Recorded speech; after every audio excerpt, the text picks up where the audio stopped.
Hi అండి. అందరికీ నమస్కారం. Welcome back to my channel. ఈ వీడియోలో ఏపీ ప్రభుత్వ పెన్షనర్లకు సంబంధించి జీవో నంబర్ 152ను రద్దు చేసిన గౌరవ హైకోర్టు. మరి పూర్తి వివరాలేంటో వీడియోలో తెలుసుకుందాం. వీడియో ఎక్కడే కానీ స్కిప్ చేయకుండా ఎండ్ వరకు చూసేయండి. అప్పుడే ఇన్ఫర్మేషన్ పూర్తిగా అర్థమవుతుంది. అలాగే వీడియో చూస్తున్న ప్రతి ఒక్కరు వీడియోకి లైక్ చేయండి ఫ్రెండ్స్. ఈ వీడియోని తోటి ఉద్యోగ పెన్షనర్ మిత్రులతో అయితే షేర్ చేయండి. కొత్తగా మన ఛానల్ చూస్తున్న వారు సబ్స్క్రైబ్ చేసుకోండి ఫ్రెండ్స్. సబ్స్క్రైబ్ చేసుకోవడం వల్ల నేను చేసే ప్రతి ఒక్క వీడియో మీ వరకు రీచ్ అవుతుంది. ఇక ఆలస్యం చేయకుండా వివరాల్లోకైతే వెళ్ళిపోదాము. ఇక విషయానికొచ్చినట్లయితే ఆంధ్రప్రదేశ్ రాష్ట్రంలోని పెన్షనర్లకు మరియు ప్రభుత్వ ఉద్యోగుల కుటుంబాలకు అత్యంత ప్రాధాన్యత కలిగినటువంటి జీఓఎంఎస్ నెంబర్ 52ను గౌరవ హైకోర్టు రద్దు చేస్తూ సంచలన తీర్పునైతే ఇచ్చింది. దీనివల్ల వేలాది మంది పెన్షనర్ల కుటుంబాలకు పెద్ద ఊరట లభించింది.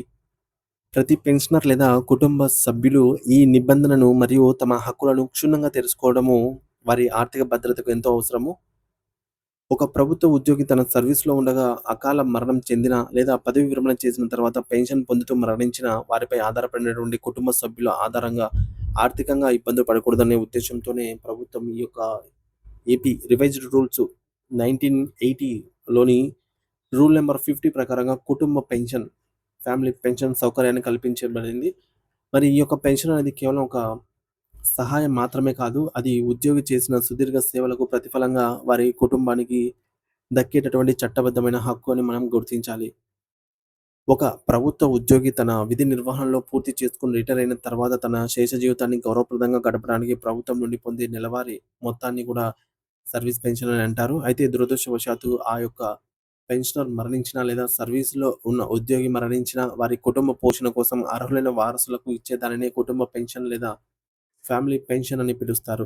ఈ ప్రక్రియ సాఫీగా సాగాలంటే ప్రతి ఉద్యోగి తాను సర్వీస్‌లో ఉండగానే తన కుటుంబ సభ్యుల పూర్తి వివరాలను నిర్ణీత ప్రొఫార్మాలో తమ కార్యాలయ అధిపతి డీడీఓకి అందజేసి సేవా పుస్తకంలో అయితే ఎస్ఆర్‌లో నమోదు చేయించుకోవడం అత్యంత ఆవశ్యకం. మరి మీరు రిటైర్ అయిన సమయంలో పంపే పెన్షన్ ప్రపోజల్స్‌కు ఈ యొక్క ఎస్ఆర్ రికార్డులే ప్రాతిపదికగా అయితే మారతాయి. వీటి ఆధారంగానే అకౌంటెంట్ జనరల్ ఏజీ వారు జారీ చేసినటువంటి పెన్షన్ పేమెంట్ ఆర్డర్ పీపీఓలో ఫ్యామిలీ పెన్షన్ పొందేందుకు అర్హులైన వారి పేర్లను ముందే ముద్రిస్తారు. ఒకవేళ మీరు పెన్షన్ ప్రతిపాదనలు పంపే సమయంలో కుటుంబ సభ్యుల వివరాలు ఇవ్వకపోయినా లేదా పదవి విరమణ చేసిన తర్వాత మీ కుటుంబంలో మార్పులు జరిగినా ఆందోళన చెందాల్సిన అవసరం అయితే లేదు. రిటైర్మెంట్ తర్వాత కూడా వీరు చట్టబద్ధంగా వివాహం చేసుకున్న లేదా ఆ తర్వాత మీకు సంతానం కలిగిన వారి వివరాలను ఈ మేరకు ఫామ్ ఎఫ్‌లో పూర్తి చేసి సంబంధిత ట్రెజరీ అధికారి ఎస్‌టీఓకి అందజేయడం ద్వారా పీపీఓలో నమోదు చేయించుకోవచ్చు. అదేవిధంగా ఉద్యోగి రిటైర్ అయిన తర్వాత వారి పిల్లలు ఎవరైనా సరే శారీరక లేదా మానసిక వైకల్యానికి గురైతే వారిని కూడా ఫ్యామిలీ పెన్షన్ లబ్ధిదారులుగా చేర్చుకునే వెసులుబాటు అయితే మన చట్టాల్లో ఉంది. జీవోఎంఎస్ నంబర్ 315 ప్రకారంగా కుటుంబ పెన్షన్ పొందేందుకు ఎవరెవరు అర్హులో ప్రభుత్వం స్పష్టమైన జాబితాను రూపొందించింది. సో, మొదటి ప్రాధాన్యత ఉద్యోగి యొక్క భార్య లేదా భర్తకు, స్పౌస్‌కు ఉంటుంది. ఒకవేళ చట్టబద్ధంగా విడిపోయి ఉంటే వారికి గూడా ఈ యొక్క నిబంధన ప్రకారంగా అవకాశం అయితే ఉంటుంది. వారి తర్వాత కుమారులు మరియు కుమార్తెలకు కూడా అవకాశం ఉంటుంది. ముఖ్యంగా శారీరక లేదా మానసిక వికలాంగులైన పిల్లలకు వారి జీవితాంతం పెన్షన్ పొందే హక్కు కూడా ఉంటుంది. అలాగే విడాకులు పొందినటువంటి కుమార్తెలు లేదా విధవరాలైన కుమార్తెలకు కూడా తమ తల్లిదండ్రుల పెన్షన్ పొందేందుకు అర్హులవుతారు. పైన పేర్కొన్న వారెవరూ లేని పక్షంలో ఉద్యోగిపై ఆధారపడి ఉన్నటువంటి పేరెంట్స్, తల్లిదండ్రులు కూడా ఈ యొక్క పెన్షన్ సౌకర్యాన్ని అర్హులవుతారు. వారికి కూడా పెన్షన్ సౌకర్యాన్ని అయితే కల్పిస్తారు నిబంధన ప్రకారంగా. కుటుంబ పెన్షన్ లెక్కింపు విధానంలో కూడా చాలా ఆసక్తికరంగా అయితే ఉంటుంది. ఒక ఉద్యోగి కనీసం 7 సంవత్సరాల సర్వీస్ పూర్తి చేసుకొని మరణిస్తే వారి కుటుంబానికి మొదటి 7 సంవత్సరాలు లేదా ఆ ఉద్యోగికి 65 ఏళ్ళు వచ్చే వరకు ఆహ్, సంవత్సరాలు వచ్చే వరకు గూడా ఏది ముందైతే అంతవరకు ఎన్‌హాన్స్‌డ్ ఫ్యామిలీ పెన్షన్ అంటే ఉద్యోగి చివరి నెలలో పొందిన బేసిక్ పేలో 50% వరకు, లాస్ట్ డాన్ బేసిక్ పేలో 50% వరకు ఫ్యామిలీ పెన్షన్‌గా అయితే ఇస్తారు. ఈ కాలపరిధి ముగిసిన తర్వాత దాన్ని సాధారణ ఫ్యామిలీ పెన్షన్‌గా మారుస్తారు. ఇది చివరి నెల జీతంలో 30%కి సమానంగా ఉంటుంది.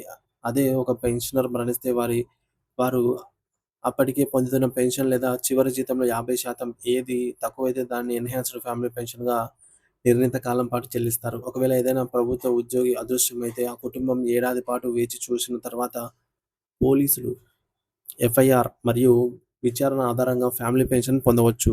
పెన్షనర్ మరణించిన రోజు వరకు వారి సర్వీస్ పెన్షన్ చెల్లిస్తారు వారికి. ఆ మరుసటి రోజు నుండి ఫ్యామిలీ పెన్షన్ ప్రారంభమవుతుంది. కుటుంబ పెన్షన్ పొందే వారికి గూడా ప్రభుత్వం ప్రకటించే కరువు భత్యం, టీఆర్ మరియు వయస్సు రీత్యా వచ్చేటటువంటి అదనపు పెన్షన్ ఈక్యూపీ ప్రయోజనాలనేవి వర్తిస్తాయి. అయితే ఒక ముఖ్యమైన నిబంధన ఏమిటంటే, ఫ్యామిలీ పెన్షన్ పొందుతున్న వారు పునర్వివాహం చేసుకుంటే ఆ యొక్క పెన్షన్ అనేది నిలిపివేయబడుతుంది.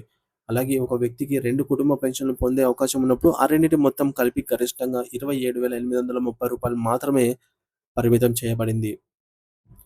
ఎంత వచ్చినా సరే అంతకే పరిమితం చేస్తారు. సో, ఇక ఇటీవల హైకోర్టు తీర్పు విషయానికి వస్తే 2019లో ప్రభుత్వం ఇచ్చినటువంటి జీవో ఎంఎస్ నంబర్ 152ను పూర్తిగా కోర్టు కొట్టివేసింది. ఈ జీవో ద్వారా వితంతువులైనటువంటి కుమార్తెలు లేదా విడాకులు తీసుకున్న కుమార్తెలు పెన్షన్ పొందకుండా ప్రభుత్వం కొన్ని కఠినమైన షరతులైతే విధించింది. కానీ హైకోర్టు దీన్ని రాజ్యాంగ విరుద్ధమని తేల్చింది. 1980 నాటి పెన్షన్ రూల్స్ అనేవి చట్టబద్ధమైనవని, వాటిని కేవలం ఒక ప్రభుత్వ ఉత్తర్వు ఆహ్, ఆర్డర్ ద్వారా ఈ మేరకు మార్చడం చెల్లదనైతే స్పష్టం చేసింది. అలాగే పెన్షన్ అనేది కేవలం ఒక ఆస్తి హక్కు మాత్రమే కాదు.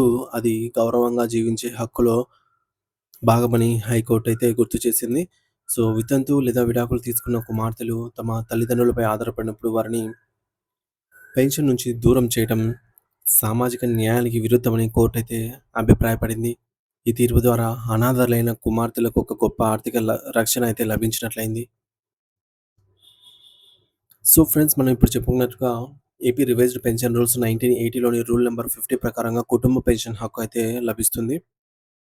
జీవో నంబర్ 152ను హైకోర్టు రద్దు చేయటం వల్ల వితంతువు లేదా విడాకులు తీసుకున్న కుమార్తెలకు పెన్షన్ పొందే మార్గం సుగమమైంది. ఉద్యోగి కనీసం 7 ఏళ్ల సర్వీస్‌లో ఉంటేనే 50% ఎన్హాన్స్డ్ ఫ్యామిలీ పెన్షన్ అనేది లభిస్తుంది. 7 ఏళ్ల లోపే అయితే ఎన్హాన్స్డ్ ఫ్యామిలీ పెన్షన్ రాదు. నార్మల్ ఫ్యామిలీ పెన్షన్ 30%తో వస్తుంది. అలాగే ఎన్హాన్స్డ్ ఫ్యామిలీ పెన్షన్ గరిష్టంగా 7 ఏళ్ళు లేదా ఉద్యోగికి 65 ఏళ్ళు వచ్చే వరకు మాత్రమే ఉంటుంది. ఏది ముందైతే అంతవరకు.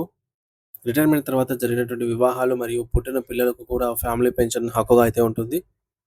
మానసిక లేదా శారీరక వికలాంగులైన పిల్లలకు వారి జీవితాంతం పెన్షన్ అనేది లభిస్తుంది.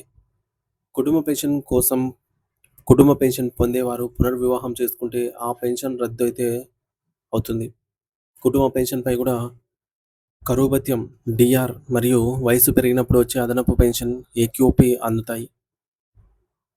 సో, ఆంధ్రప్రదేశ్ ప్రభుత్వం గతంలో జారీ చేసినటువంటి వివాదాస్పద జీవోఎంఎస్ నంబర్ 152ను హైకోర్టు రద్దు చేస్తూ వితంతు మరియు విడాకులు తీసుకున్న కుమార్తెల పెన్షన్ హక్కులను కాపాడింది. కుటుంబ పెన్షన్ అనేది ఉద్యోగి లేదా పెన్షనర్ మరణాంతరం వారిపై ఆధారపడినటువంటి వారికి లభించే గొప్ప సామాజిక భద్రత.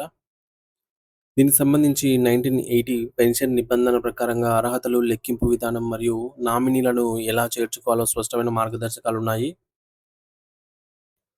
పెన్షన్ అనేది రాజ్యాంగబద్ధంగా జీవించే హక్కులో భాగమని కోర్టు స్పష్టం చేయటం వల్ల పెన్షనర్స్ అందరికీ ఇది శుభ పరిణామం అని చెప్పవచ్చు.